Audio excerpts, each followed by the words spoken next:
we are back. Thanks for clicking on the link. Welcome to Good Energy. Enjoy the content, and everyone have a blessed day.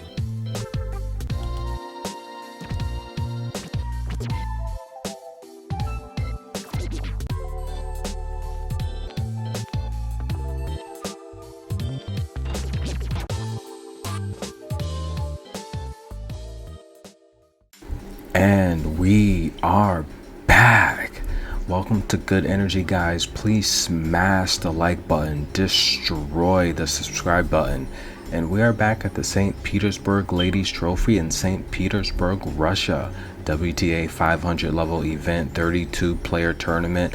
Let's get right into it. There's still some heavy hitters still remaining. Sakkari, Anett, Kontaveit, Rabinkina just received a walkover. Martinkova will advance. Belinda Bencic have a heavy hitter matchup coming up with Anett, Kontaveit. Kvitova still in. Ostapenko having a match here with Petra Martic. That's coming up soon. Elise Mertens taking on Sakkari.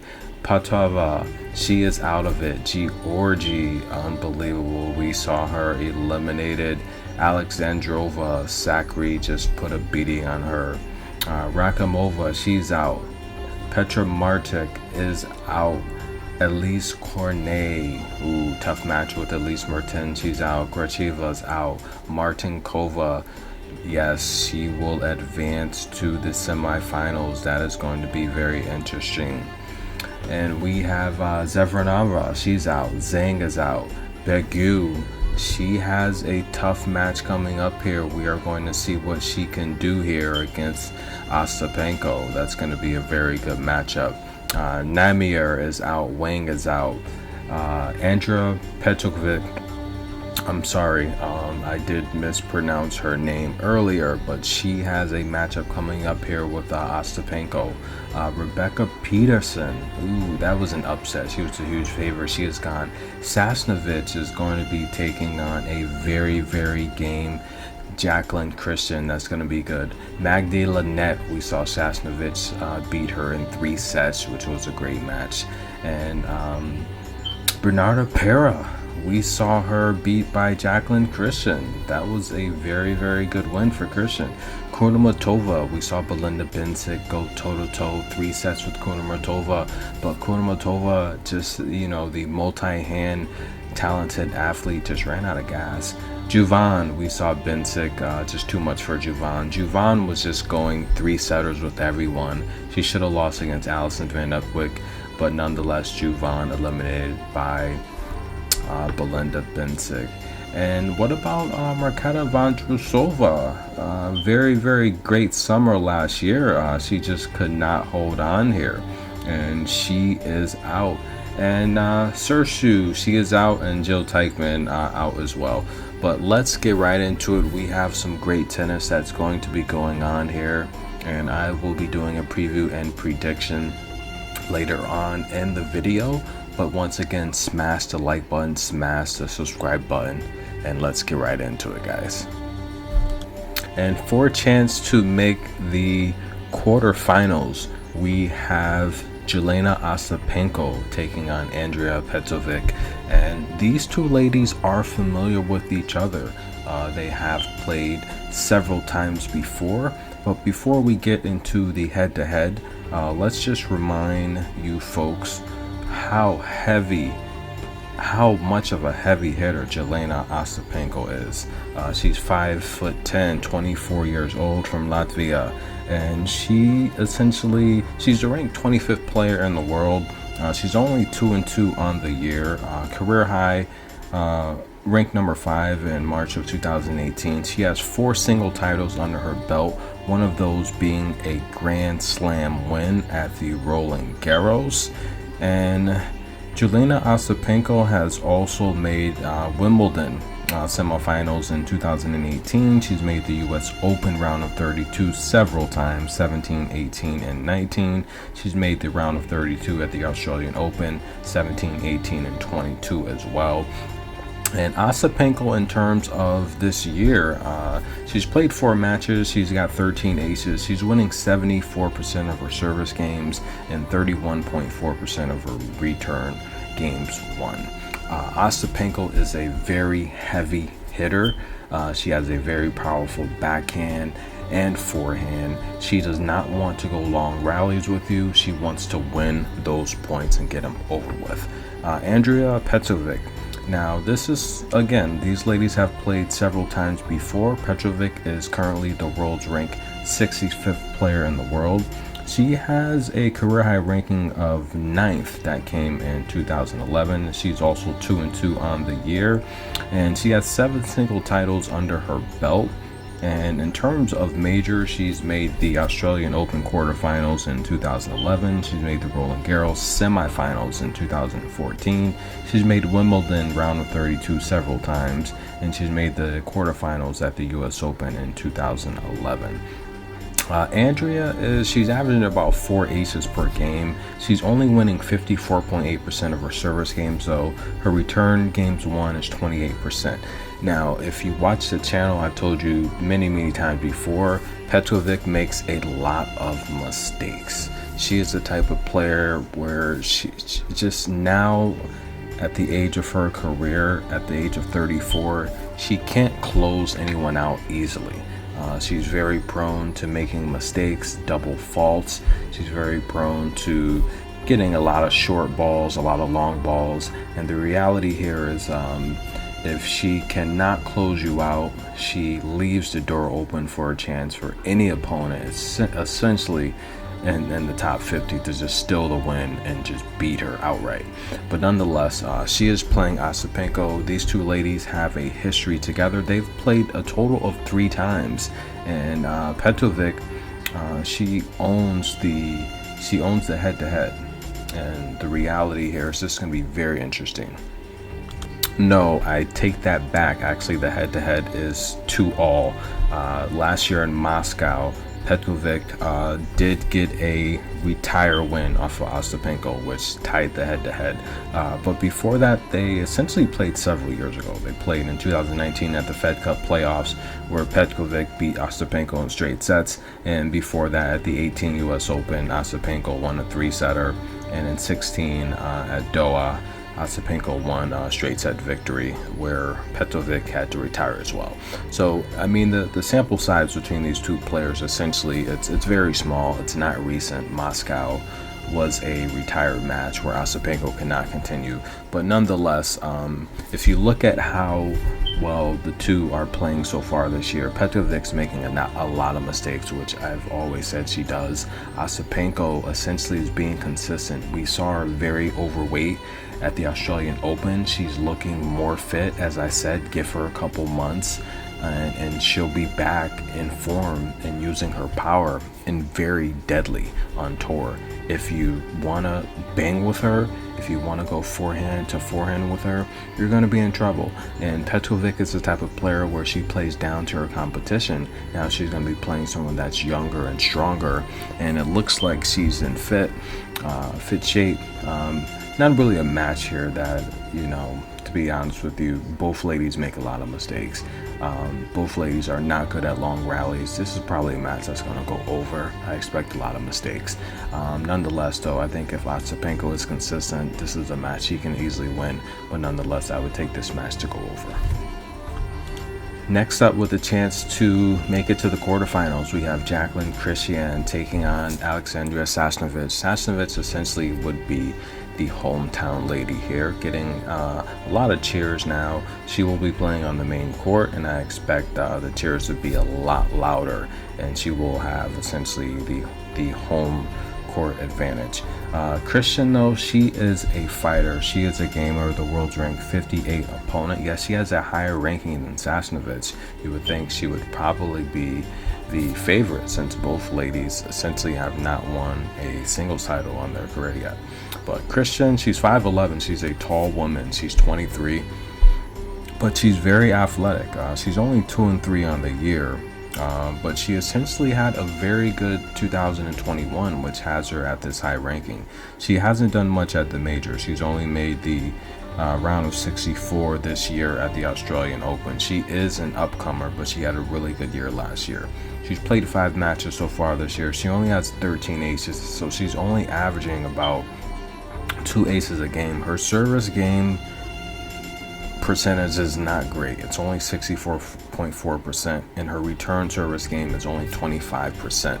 So if you can force her to double fault, if you can force her to essentially get a little sloppy, which she kind of is already in her service game by putting the pressure on her return, then essentially she can make mistakes and fold, and that's essentially how you beat Christian. It's a very sloppy service game, putting the pressure on her with a forehand right back at her, and then that will definitely start to unravel her game.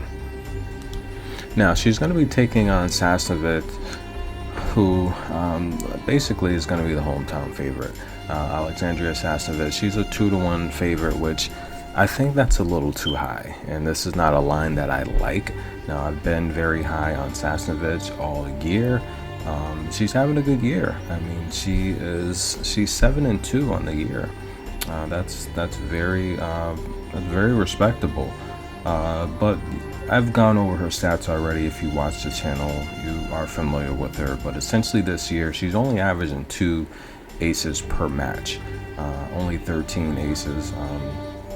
Only 13 aces on the year. She essentially has a very good service game though, 77.6%. As you watch the channel, I tell you all the time, I like her routine, I like her rhythm. She's always fit. She has a decent serve and volley type of technique.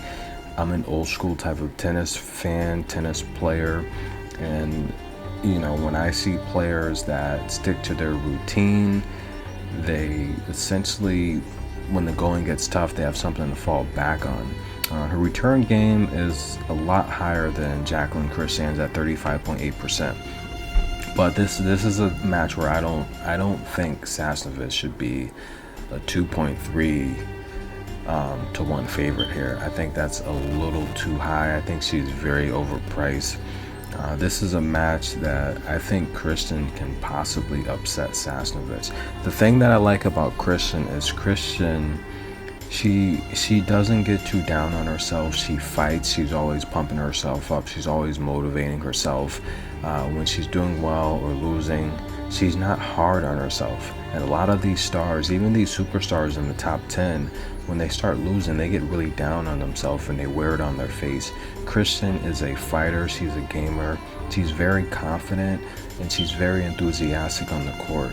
And when you're playing professional sports and competing at a high level, you have to have confidence. Confidence is everything you do in life, whether it's work, hobbies, anything you're passionate about. If you have the confidence, that gets you through the hard times. A lot of people quit and give up because they don't have the confidence.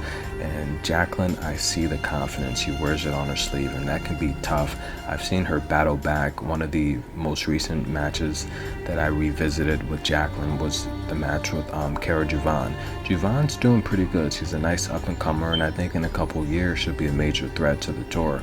But Christian dropped the first set. She was down a match point, actually several match points to Juvan, and she just kept with it. She kept fighting. And Christian has some pretty big wins under her belt. This is a match that Sasnovich, I don't think Sasnovich looked good at all versus Magdi Linette. Linette makes a lot of mistakes. Linette at one point in the first set was up 5-2. And that, if she gets down like that to Christian, I don't think Christian will let her back in the game. Christian's, essentially, I'll take that back, because Christian's service game is not good. Unless she has a really good service game, anyone's essentially going to be in a match when playing with her. But her confidence always sees her through. But nonetheless, as I was saying, I don't think Sasnovich looked good against Magdi Linette. She made a lot of mistakes. She could have finished her. She let her back in the game several times, and it went 3 sets. And I thought Christian looked really good against Madison Keys. She also had some blowout wins. She beat Kai Kanepi at the Melbourne Somerset to start this year. That's a very good win under her belt. She beat Kanepi. She could definitely beat Sasnovich. We saw her make it to the finals at the Upper Links, and I did a video on that. But she essentially went through Kudermetova, Rebecca Peterson, and a couple other tough qualifiers. But we saw her beat Asa Tomljanovic, Kara Javan. So, I mean, she's game. This is a tough match. I definitely think that Sasnovich can win this match if she plays well and she feeds off the crowd.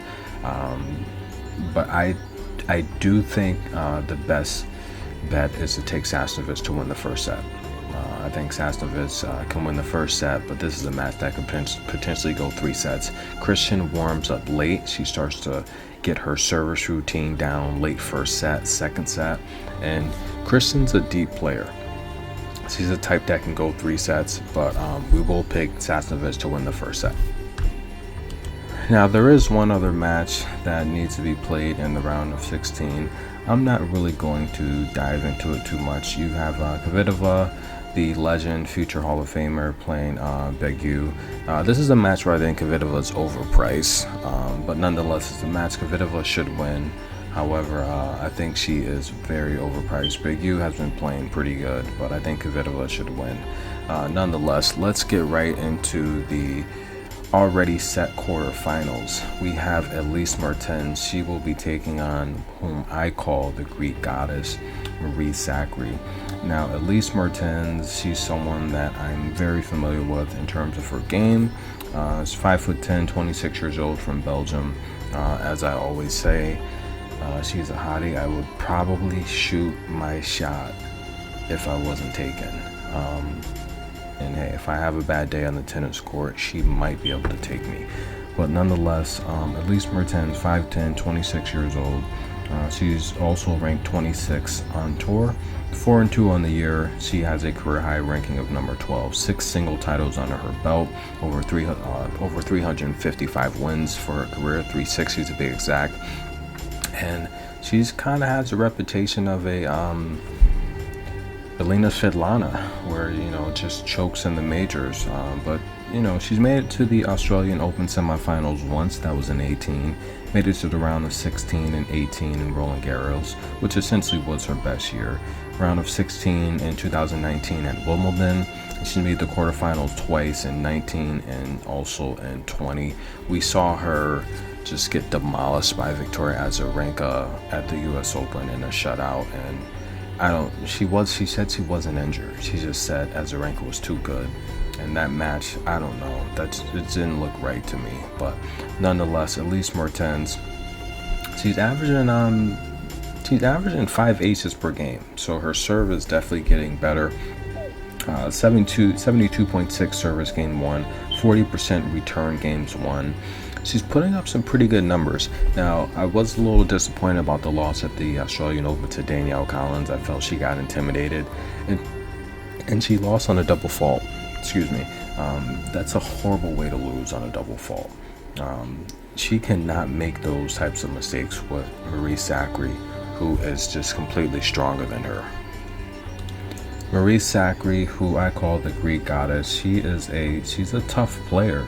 She's very strong, and she excels when she can overpower you and essentially bully you, much like Ostapenko. If you play Ostapenko and you're not game, she's just gonna bully you. But nonetheless, Marie Sakkari, also age 26, she's 5'8". She'll be the shorter, more athletic, more dominant, more physical person. Marie Sakkari's 4-2 on the year. She has a career high ranking of number 6. She has 1 single titles under her belt. How has Marie done at the majors? She's made the Australian Open round of 16 twice in 2020 and 22. She's made the semifinals once at Roland Garros, and that was last year. She's made Wimbledon round of 32 twice in 17 and 19, and she made the semifinals last year at the U.S. Open, which we saw, and she would end up getting beat to Leylah Fernandez. And where's Leylah at? We definitely want to see her soon. Her and Emma Raducanu, some of the hottest teens on tour. We have Leylah Fernandez, Emma Raducanu. We have Corey Golf, and who else? I think maybe Clara Towson. I think that's the, or is it Juvan? I think Clara Towson. Those are your pretty much your teenagers there on tour, and they're all looking good. They're all doing well. But nonetheless, Marie Sakkari, she's averaging 5 aces per game. That's a little low. I like to see her up around 8 to 9 aces per game. She's very powerful, but she's worked on her service game. She used to make a lot of unforced errors, a lot of double faults on her service game, and she was up there in terms of double faults with Sabalenka, Corey Golf. She's cleaned that up for the most part. She's winning 78% of her service games and 34% of her return games. And you know, I mean, this is a match here for me. It's a pretty easy one. Elise Mertens struggles against the stronger players. They really overpower her, and Marie Sakkari is intimidating. Elise gets intimidated by these stronger players. This is a match if Sakkari is making a lot of mistakes, then Mertens could possibly hang around and still. But this is a confident, very confident pick for me. I'm taking Marie Sakkari to beat Elise Mertens as the modest favorite. Marie Sakkari will beat Elise Mertens. That is a confident pick for me. That is a lock. That will be on my Patreon. And guys, don't forget, join my Patreon. Winners win. I am undefeated in the St. Petersburg ladies tournament so far, and I'm doing very well. I started the year off 14-0, and right now I'm on another hot streak to start off this tournament. So join my Patreon. I will post a link down below, and please donate, contribute. It takes a lot of time to make these videos and watch all this film and study the players and learn the game. I've been following tennis for many years and watching it for many years. I spend many hours watching tennis. It's definitely one of my favorite sports. If you can donate and help the channel, please, because it takes hours to make these videos. You know, I could be doing something else, but if you do listen to the channel, please support it. That can definitely keep me going. There's a donate link. There's a donation link down below, and thank you very much. Let's get into the last quarterfinal match that I will discuss today. And Belinda Bencic, the 5th seed, will be taking on Anett Kontaveit, the number 2 seed. And Belinda Bencic, coming off of essentially what you have to say is her best year as a tennis professional. Currently, Belinda Bencic, she's 3-2 in the year. She has a career high ranking of number 4, which she helped hit that in 2020. And she's won a ton of money on tour. Currently the 24th ranked player, 5'9". Although she seems so much taller on TV, I mean, I saw her in person. I don't think Belinda is 5'9". I seriously, I think she's maybe 5'10 and a half, 5'11". I don't know if it's the Nike she wears or what. I do not think she's 5'9". Just like I don't. Well, I'll get to that next. But nonetheless, Belinda Bencic from Switzerland. How has she done at the majors? Australian Open round of 16, she did that in 19. The Roland Garros round of 32 and 19, and Wimbledon 15 and 18. She made the round of 16. Semifinals at the U.S. Open in 19. We did see Emma Raducanu destroy her at the U.S. Open. I felt Belinda had a really good chance to win the U.S. Open in 2021, but she just ran into a red-hot Emma Raducanu. One of my fans to the channel called her Emma Trasicanu because she is essentially a one-hit wonder, one major wonder, you call them, like Ostapenko, maybe, like maybe a Iga Swiatek. I don't know. Barbara Krejcikova, we'll see. That's why you have to give Serena Williams her props. I mean, come on, Serena Williams. It's a lot of majors, it's a lot of championships. That's consistency, that's hard work, dedication. And her King Richard movie, which I did a review on, please go watch that. I think I'm going to do a second review on that. I couldn't discuss everything, but that's up for an Oscar. And I think, yeah, it's up for an Oscar. Unbelievable. But nonetheless, great movie, great story from Serena Williams. And you have to love it. But anyway, back to Belinda Bencic. So far, I mean, she's played 5 matches. She's averaging a about 4 aces per game. I think that's a little low. If she's gonna want to advance to the semifinals, she's gonna have to pull out some aces. She has a 75% service game won ratio. Her return game is only 29%. Now, Belinda, she's making a lot of mistakes, to be honest with you. And Belinda, she's 5'9". Like I say, I think she looks taller, but she's a big woman if you see her in person. And on the court, when she misses bad. When she's off, she's like a Madison Keys. When she's off, she's really off. And a lot of times you see these winners that opponents score on Belinda Bencic, and Belinda Bencic's like 8 to 10 feet away from them. She can't even move. Sometimes it's like she has 2 left feet, and it's like her pivoting is tough. I don't think Belinda Bencic is the best mover on hard. I really don't. I think Belinda does. I mean, she's a decent clay player, but I think on this surface she's not moving well. A lot of that's getting back into shape, getting consistently enrolled and playing in these tournaments and getting in game form. I don't think she's there yet with the layoff from last year. And she did get past Kunamatova, who's very fit, but Kunamatova doesn't have the power to keep you on your heels all game. Kunamotova's, she's an athletic person, but she can overhit and she can make mistakes. And I think that's what let her back in that match against Kunamatova. Kunamatova was up 2-love in the third set, but that's what she does. Kunamatova makes a lot of mistakes. And I mean, the win against Kara Juvan, she's a young player. She's not that strong. She doesn't have the best serve, and she doesn't have the best strategy. Like, she's not like a Krejcikova or even that's a bad comparison. Krejcikova's a top 10 player, but let's look at like maybe a Sasnovich that's right around her ranking. She doesn't have that 1-2 punch that she can go to when she's down. You know, I feel every player needs like a go-to thing that they can go to, and Juvan doesn't have that. I mean, she's young. She's playing on an emotional high that gets her through a lot of these tough challenges. But I think if you take Juvan into deep water, the win against Sabalenka was great. That was a great win, the biggest win of her career. But Sabalenka makes a lot of mistakes, a lot of unforced errors, a lot of double faults, and she wasn't in shape. And it's a hangover, especially coming off of the World Finals. So it's a great win, but I don't want to say it's overrated. But nonetheless, playing someone experienced like Bencic, I think that was an easy win. Juvan was tired. She played a total of 6 sets back to back without even a day off. I mean, she was tired. So again, I think it's a good win, but again, the win against Juvan was tired. The win against Kunamatova, she makes a lot of mistakes. She's going to be playing a heavy hitter here in Anett Kontaveit. Anett Kontaveit really needs no introduction. Also 26, she's 5'9".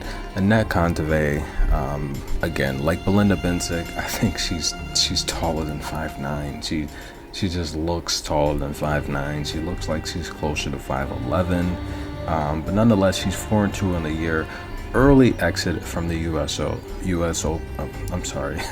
early exit from the Australian Open from a loss to Clara Towson.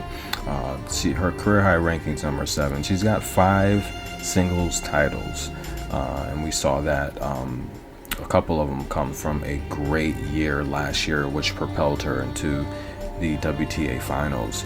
But really, she needs no introduction. But nonetheless, how has she done at the majors?